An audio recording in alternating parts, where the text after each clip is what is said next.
Coming up, we give you the rundown on mail-in voting, provide an explanation of down-ballot races and how to research them, discuss the potential threat of conspiracy theories, and highlight a student-led council working to make a difference in local government. Stay tuned, you're watching Roar TV.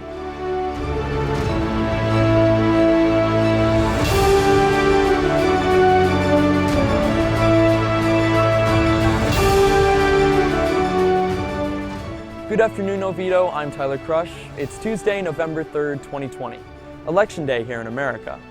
Now, of course, everyone talks about the race taking place for the presidency, but on today's episode, we're taking a look at some of the stories that may not have caught your attention just yet. With the COVID-19 pandemic, our country has had to put thought into how to cast votes in a safe manner.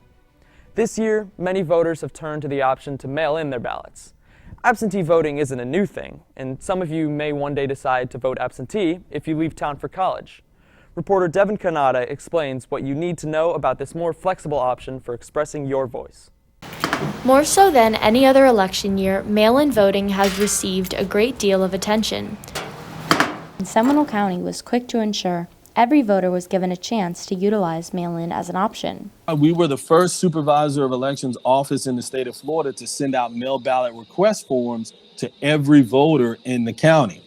We already budgeted for a countywide mailer to go to every voter, which was your voter information card. Then the reason why is because those mail ballot requests that come in, they have to be processed. That takes time. So we were able to get a lot of work done ahead of time. Mail-in voting has come with a bit of scrutiny, with some expressing concern over the potential of voter fraud. We surveyed 147 of you on campus and found that considering the pandemic, most of you give strong support to the availability of mail-in voting. But under normal circumstances, some of you think less favorably of mail-in voting. Now that might be because when we asked how concerned you are with voter fraud, a vast majority of you expressed either a moderate or strong level of concern. But voter fraud in America is rare. Recent analysis of states like Colorado and Oregon, which conduct elections with all mail-in voting, have found about 25 cases of fraud for every 1 million votes cast. For many, mail-in voting, also known as absentee voting, simply provides more convenience. I'm actually usually a mail-in voter, like even pre-pandemic. I went to school in the state of Florida, but away from here, which was home. So I got used to the mail-in process, and so that's something that I've just continued even once I've moved back home. And to keep this flexible option secure, officials rely on you to sign the envelope your ballot is placed in, and then they match the signature with the one they have on file. My signature that I used when I registered to vote when I was 18 was like really nice and fancy. And since I've become an adult and I sign a lot more things, it's just kind of like my first and last initial with some swirls. And so that's something that I think could be a little bit more difficult for younger voters or early voters. First-time voters are at a higher risk for having their ballot rejected if they don't follow all the directions when filling out their ballot. If you or a family member mailed in your ballot, you can check its status online with voteseminole.org's Track My Ballot feature. If there's a problem, then they'll have to fill out an affidavit. The cure affidavit is designed to cure the issue, whether it be a signature mismatch, whether it be no signature at all. Now this year, voters in Florida have until Thursday to fix any signature issues. However, what cannot be fixed is if the ballot arrives late. The ballots need to be received by the supervisor of elections by 7 p.m. tonight. So if you have a ballot, you need to drop it off in person. For Roar TV, I'm Devin Canada. Now, as far as what voters are using their ballots to decide, you may be hard-pressed to find someone unaware that our country is selecting a president. But we were curious how many of you knew about the other races that were happening. In a survey of 160 students in social studies classes here on campus, 74% told us that they could not identify a race happening other than the president or vice president. A majority of the remaining 26% of respondents did correctly identify at least one additional race. For more on down-ballot races, let's go to reporter Kaylin Herbett. Hey Oviedo, I'm Kaylin here to explain to you today a bit about down-ballot races. Now everyone knows we are voting on president and vice president's election. This vote appears first on the ballot. There are actually a multitude of other races that voters can vote for that appear further down on the ballot and even onto a second page, hence the name down-ballot races. Voters in Seminole County are electing our representative to Congress as well as representatives to the state legislature. We're also deciding on local office such as sheriff, tax collector, and the supervisor of elections. Residents that live in the Oviedo city limits will be deciding city council seats. Finally, there are 6 statewide amendments that will receive either a yes or no vote. One amendment up for vote this year is whether to raise Florida's minimum wage to $10 by next year and $1 an hour each year until we hit $15 in 2026. These each must receive 60% of the vote to pass. This can be a lot to keep up with, so how do you stay informed? Well, you can always look at the candidates' websites, but some independent resources include local newspapers, which often interview candidates and offer their recommendations with a full explanation.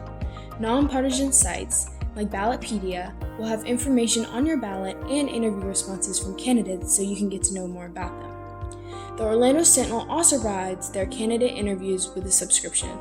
Once you're 18 and cast that first ballot, you'll have no shortage of choices to make. But living in the digital age makes staying informed on what you're deciding that much easier. For Roar TV, I'm Kaylin Herbett, reporting. Now, for those who decide to cast their ballot in person this year, COVID has brought about the need for additional safety measures. To tell us about what's different with the process this year, we have Chris Anderson, the Seminole County Supervisor of Elections. Mr. Anderson, one thing Seminole County utilizes are tablets to check in voters. What can voters expect when they check in to ensure they're not touching the same surfaces or stylus as everyone else? This is actually the Seminole Safety Stylus. Okay, so this is actually something that we created that every voter will use only once. So as you go to the polls and vote, you will have a stylus that you will use to check in to sign on our iPads. That's the check-in system to vote in person. This is wrapped, the Q-tip is wrapped in aluminum foil tape. And once you submerge it into a sponge and get the tip wet all the way to the tape, it acts like a conductor of static electricity from your body through the Q-tip to the iPad, and it seamlessly signs on the iPad. So this is one use per voter. In previous elections, you just would have used the stylus that the previous voter used. Well, now one use Seminole Safety Stylus. This is just one of the things that we had to do to become very creative and to keep voters safe. And what about the election workers? They have to interact with numerous people all day. What's being done to curb the risk with their interactions? You know, our election workers were concerned about having the proper protective equipment, or otherwise known as PPE. So we had to go out and make sure that we had gloves, masks, hand sanitizer, disinfectant wipes. We had to make sure that we had safety solutions in place for our election workers because they wanted to feel safe if they were going to participate. Now, we also purchased the safety shield. So now when you go vote in person, there's a shield between you and the election worker.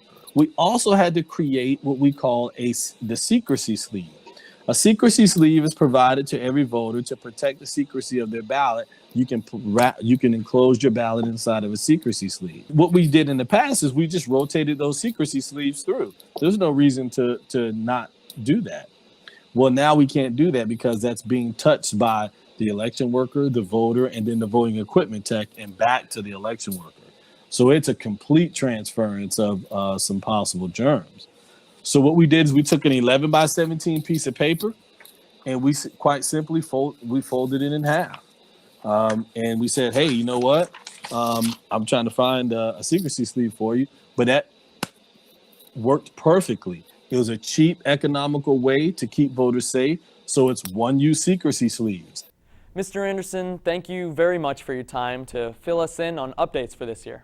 Thanks for having me, Tyler. I appreciate it very, very much.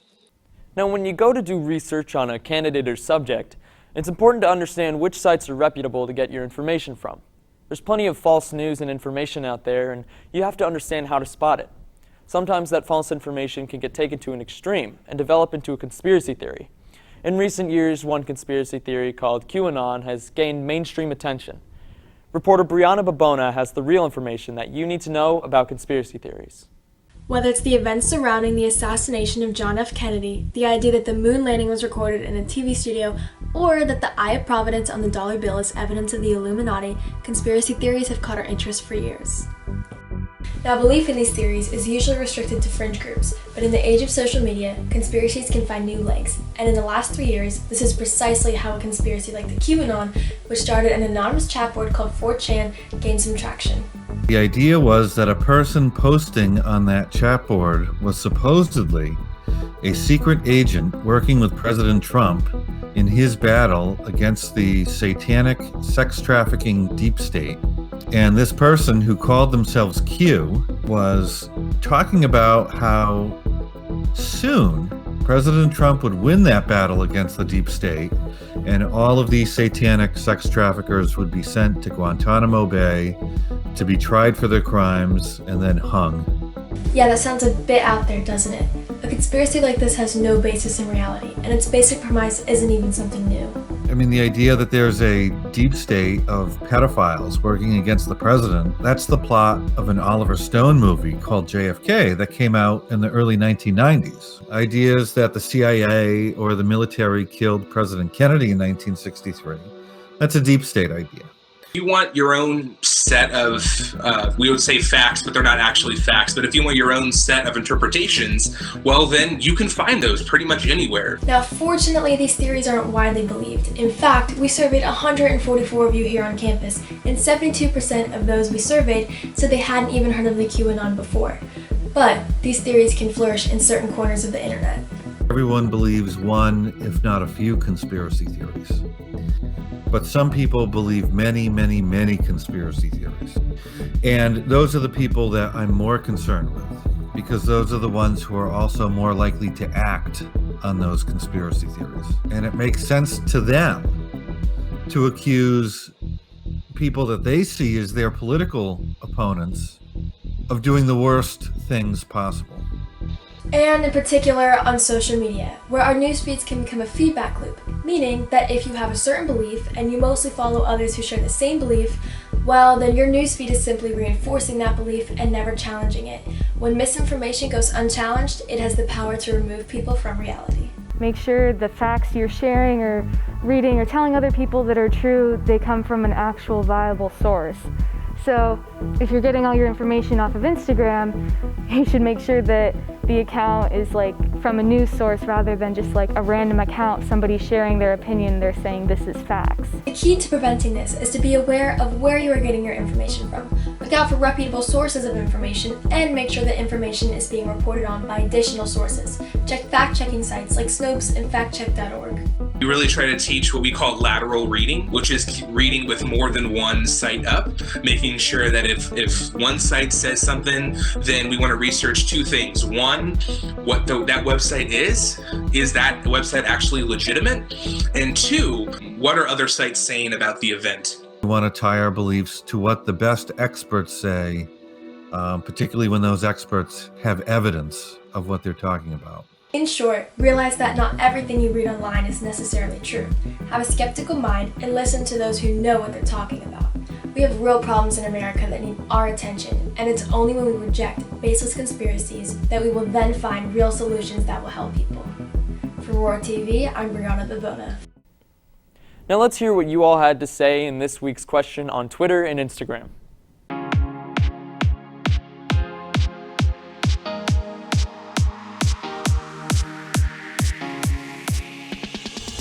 Hey Oviedo, it's Tyler Wapple. Earlier this week we asked you what you thought of young adults participating in the election process. Let's take a look at some of your responses. Austin Barry says it's important for people to vote when they're able to because 50 years ago people fought very, very hard to lower the voting age. Bill says if it comes down to a tie between two candidates, then your vote is the last hope to cause that person to win. Ashley Best says teens and young adults should participate in the voting process because it is our future that we are voting on. We need to vote for ourselves and also those who cannot. Thanks for your responses. Now let's get back to Tyler Crush in the studio. Finally today, while our attention may mostly be on national politics, there's a great deal that happens on a local level that affects your life more than you may realize. Several students living here in Oviedo are part of a group that gets to play a role in our city's government.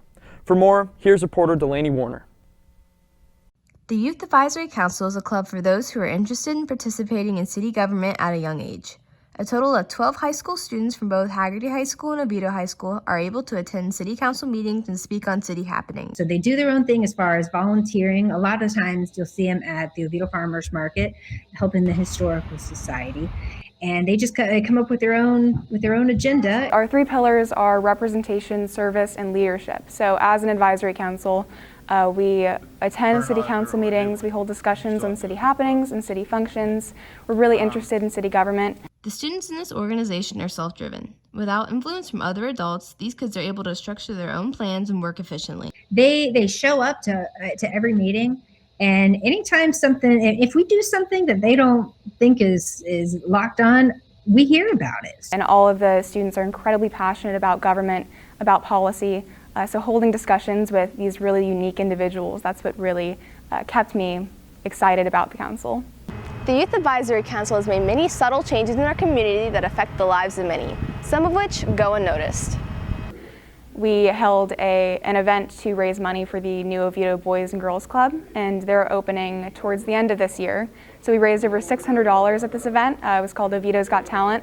So we held the event at Haggerty High School, and we had several students from around the city come and show off their talents, singing, dancing, all of that. And we were able to raise a significant amount of money and partner with the Boys and Girls Club. The year before I joined, they did a Purple Heart project, which was just like making Oviedo a Purple Heart city, which is like friendly to veterans. But the council also puts its focus on more specific action items. They produce promotional videos for parks and recreation and find ways to advocate for teens in Oviedo. Something more specific, I guess, that we've done, one of our members was really passionate about getting a crosswalk painted near Haggerty High School. So there was this street that a lot of students crossed on their way to school, and it really wasn't safe. So she spoke during public comment a couple times and worked with the city to get a crosswalk painted, and that was really exciting for all of us. As politics grips a greater hold on the youth of today, it is important to give them a chance to participate and make a difference in their community, all while being informed of city government. For Roar TV, I'm Delaney Warner. That's all we have for you today, Oviedo. We hope you gleaned something new from today's show. In case you missed it, yesterday we covered the Electoral College with arguments presented both for and against it. You can catch that show on our Oviedo Broadcast YouTube channel. I'm Tyler Crush. Have a great rest of your day, and we'll see you back here tomorrow.